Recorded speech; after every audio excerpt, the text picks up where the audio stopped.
आप जीते हो 10 लाख रुपए की केबीसी की लॉटरी। लिंक पर क्लिक करके अपने पैसे लें। मैसेज में आई किसी भी अननोन लिंक पर क्लिक ना करें, आपका बैंक अकाउंट खाली हो सकता है। अरे नहीं, ये तो स्कैम है। भैया आपका पनीर।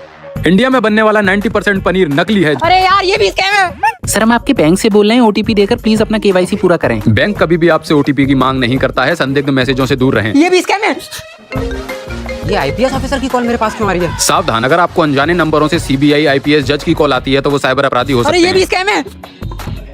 अरे ये जूस है या चीनी का पानी? देश में जूसेस के नाम पर खतरनाक केमिकल मिलाकर बेचे जा रहे हैं। अरे ये भी स्कैम है। गंदी हवा, पॉल्यूशन, कूड़ा करकट और बेकार रॉ मटेरियल की वजह से सड़कों में पड़े हुए बड़े बड़े गड्ढे, ये सब कुछ स्कैम है। खाने वाली 90% चीजों में मिलावट है, जो कि बहुत बड़ा स्कैम है। पापा, इस पूरी दुनिया में सब कुछ स्कैम है क्या? अरे बेटा, मैं भी तो एक स्कैम ही हूँ।